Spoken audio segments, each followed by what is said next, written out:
حضرت نبی کریم صلی الله علیه وسلم وی ما جنت ولید اکثر اهل جنت فقراء و مساکین او جهنم می ولید اکثر اهل دیغه ښځې وي.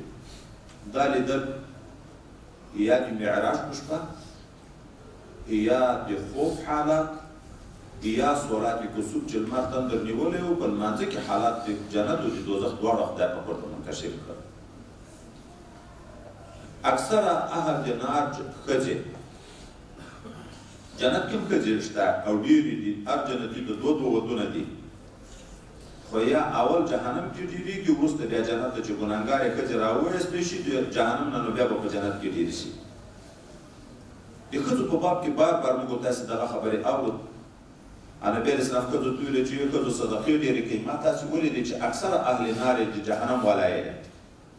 یوې ښځې ورته ویلې ولې یا رسول الله صلی الله علیه وسلم؟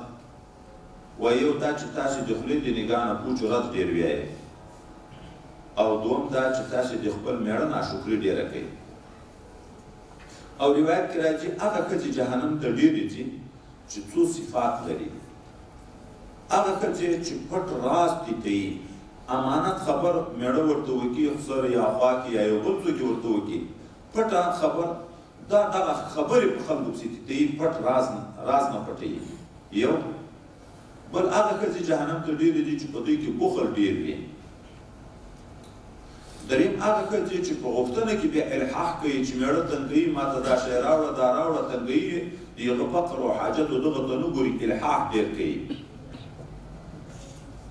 څلورم دا صفت چې پکې موجود دي چې د میړه ناشکري ډېره کوي، چې میړه احسان ورسره وکړي، د احسان په مقابل کې خو شکر واجب شي، او چې څوک د بنده شکر نه کوي، ادا د الله تعالی شکر نشي ادا کولی.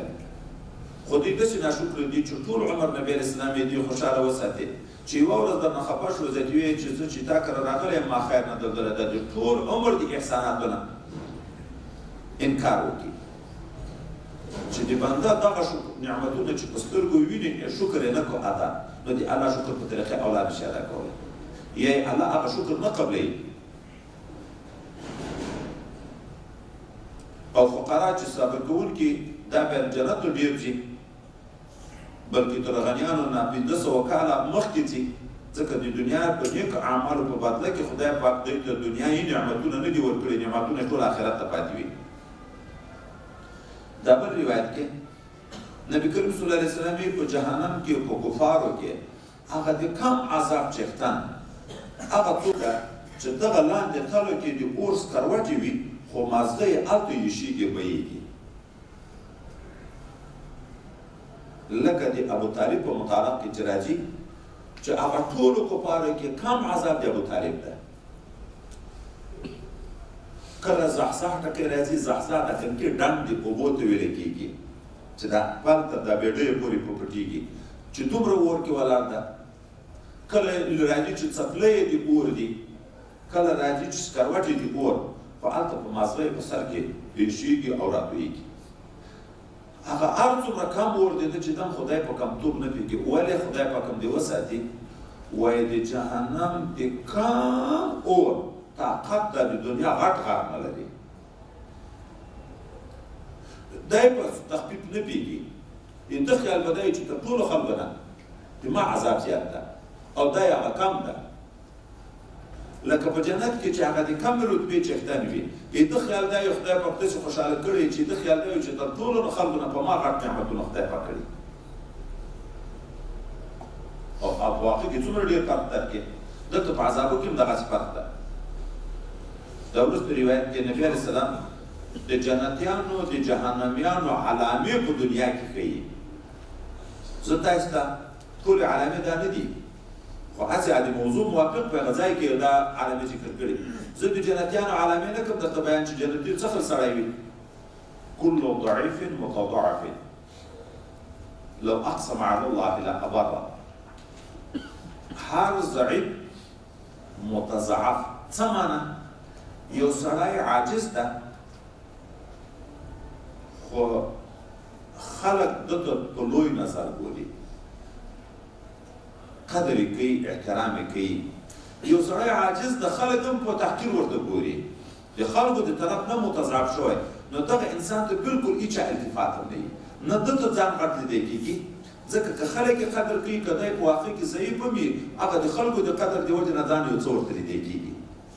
نه کل ضعیف متضعف، خپل هم ضعیف او د خلکو د طرف نه هم په نظر د تضعیف کتل کېږي، خو په الله تعالی بیا دومره ګران وي که قسم په خدای وي چې خدای نه حانسي هغه د قسم ورته پوره کوي.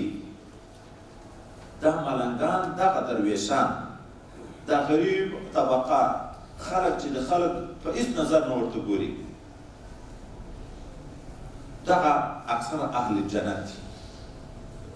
دا دنیا کې دا نن سبا بیا طالبان څه نه څه لباس خو سم شو، که د جوب کې چیني، خو شاید چې دا ټول تاریخ راګوري د طالبانو د اصحاب الصفو چې 80 نفرو پوره کالي نه درلود، یو په بل به ځان سره پټوه، په نږدې په مجلس کې کېناسته، دا ځای دې وش کېدلی، یا ځای دې بل کېدلی، چې داسې به دا ورانونه نږدې وو چې عورت یې لوسته شي. د هغه وخت نه دا تاریخ چې راګوري مسلمانانو کې الانسان الایمان الاسلام بدا غریبا، حال را شروع ده. دا غریبه طبقه چې خلک په هېڅ نظر نه ورته ګوري، خو د خدای پاک په نسبت باندې خو غریب نه دي. چې هغه صحابي سره ټوکه نبي رسول الله کړی، شمال شریف کې په یاد دي چې دا د ما غلام څوک اخلي، ا د رنګه تور عبید و چې ما په څوک وانه اخلي، ما به کاسب پیدا کېدو، ویل نه ته د خدای پاک په نسبت باندې غالي یې. دا طلبا، دغه صوفیان، دغه غریبان چې خلک په هېڅ نظر نه ورته ګوري. عبدالله خلیفه صاحب ویلي وایي زموږ خلیفه صاحب مبارک زوی چې شهید و، فاتحې ته موږ ورتلو، عینکې نه موټر کې سپاره شو، ډاکسن کې ما سره مخکې بل ملا په سیټ کې ناسته، شاته طالبان دي، په دا طالبانو کې یو ساده غوندې طالب ده، دغه ما خیال په دغو شپو کې لور پیدا وه، په موټر کې سره سپارې دي، د شاته طرف نه وایي وخت کې مې پام شو چې جنګ شو سره طالبانو، وایي زه پوه شوم چې دغه طالب په عذابوي، طالبان ټوکې په کوي. موټر ته مې ویل موټروان ته موټر ودروه، د ملا ته مې ویل ته شاته کېنه، هغه طالب مې دلته راسره کېنه، طالب ما هم لیدلی، ما ته هم راغلی. وایي چې کله زموږ خلیفه صاحب مبارک ته لاړو، موږ خو په دغه کښې ته ورپام هم نه ده، خو د یو نهایت تیز کشف و. هلته چې کېناستو ستړي ما شو، د هغه نه بعد وایي دا خبرې وکړه، خو بعضې ملګري پوه شو، بعضې نه شو پوه. وایي ویلې چې غزني کې یو ملا و، د ده سره طالبانو، په دا طالبانو کې یو ډېر غریب عاجز طالب و، دا به دا طالبانو تنګوه، بیا د شپې د استاذ حضور پاک صلی الله علیه وسلم په خوب ویني، هغه ورته چې دا د ما طالب دی نه تنګوي. به د موږ بعضې ملګري داسې سره وکتل، خو بعضې پوه شو، بعضې نه شو پوه. خو وروسته د موږ د علاقې وایي بل څوک فاتحې ته ورغلي وو، بیا وایي هغه ورته ویلي چې خلیفه صاحب هم راغلي، وایي و راغلي و، پلار یې جنګ هم سره کړی و، غریب طالب یې په عذابوه. نو غریبو خلکو ته په نظر ورځي، پسخندونه طالبان به پسخند په وایي، خو هغه به په الله تعالی باندې دومره ګران دي چې د الله یو لوی ولی الله وي.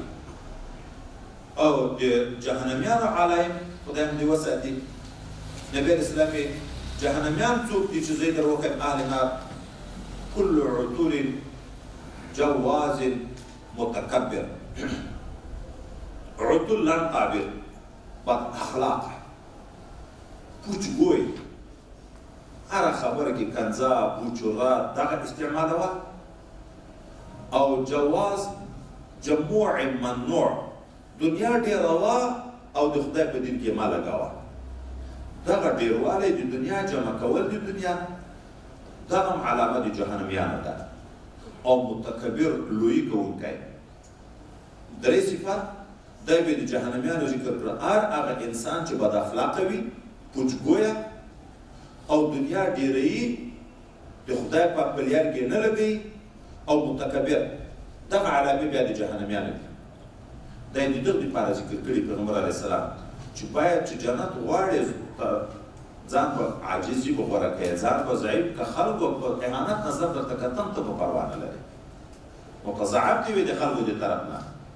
جنت غواړې خو جهنم نه پناه غواړې، اخلاق به اصلاح کوې، تکبر به نه کوې، بد اخلاقي به نه کوې، حفظ د دنیا او جمعوالی د دنیا دا به نه کوې، نو بیا به ته لایق د چا ګرځې؟ د جنت ګرځې. ځکه جهنم او جنت دواړو بحثونه خلاص شوه، اخر کې حدیث چې د دواړو علامې ذکر شي، د جنتیانو علامې او د جهنمیانو.